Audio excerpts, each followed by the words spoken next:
Déclaration liminaire. Ce 10 janvier 2013, répondant à l'appel du collectif Sauvons le Togo pour l'opération Les Derniers Tours de Jéricho, plusieurs milliers de personnes ont convergé vers le carrefour du marché de Bai, point de départ de la manifestation, et dans les rues environnantes.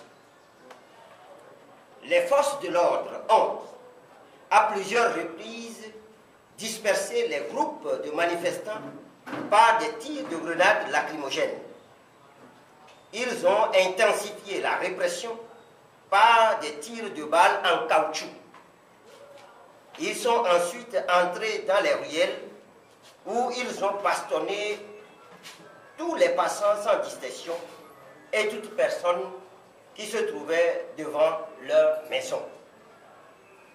Vers la fin de la matinée, on dénombre plus d'une vingtaine de blessés, dont une personne malade revenant de l'hôpital de Bai qui fut violemment molestée par les agents. Le secrétaire général de l'ADI, M. Alphonse Pogo, fut interpellé et roué de coups à quelques dizaines de mètres du carrefour du marché de Bai. Plusieurs observateurs des organisations de défense des droits de l'homme et des journalistes ont été menacés et empêchés dans l'exercice de leurs fonctions par les agents.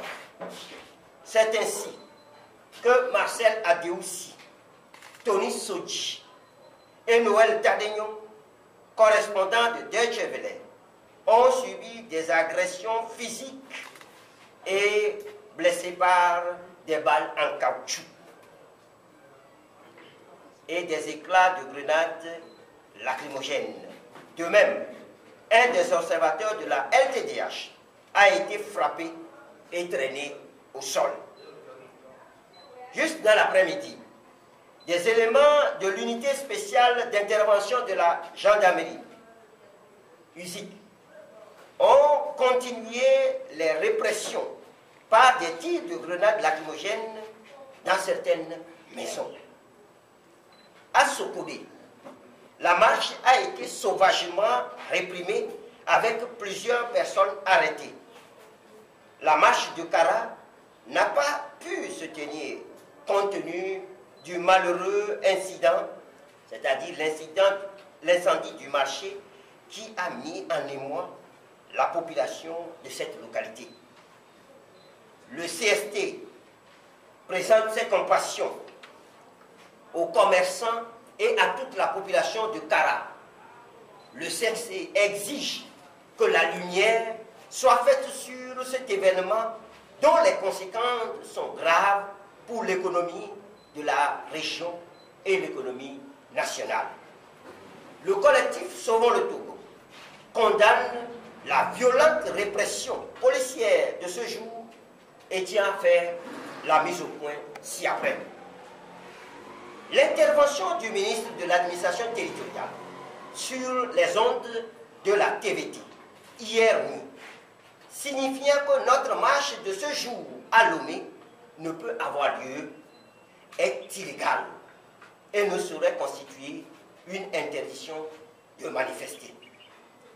Le CST rappelle que les observations faites par le ministre de l'administration territoriale au sujet des manifestations nous sont parvenues en dehors du délai légal de 72 heures avant le début des manifestations et sont donc irrecevrables.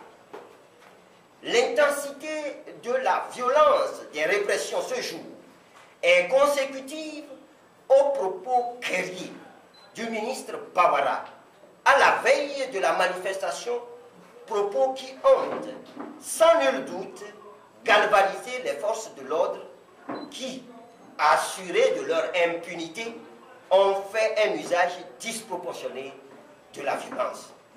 En conséquence, le CSD appelle les populations togolaises à ne pas céder à la terreur et à se mobiliser massivement dans les rues de Lomé, Anego, Atapami, Sokodé et Tapon pour réclamer l'arrêt du processus électoral unilatéralement engagé par le pouvoir en place, la résolution définitive de la crise sociopolitique et de la crise institutionnelle à l'Assemblée nationale, exiger la libération sans condition et immédiate de tous ceux qui ont été arrêtés ce jour. Peuple togolais, par ta foi, ton courage et tes sacrifices, la nation togolaise doit renaître. Fait à Lomé le 10 janvier 2013 pour le collectif, le coordonnateur, Maître Atta Messenzus à Javon.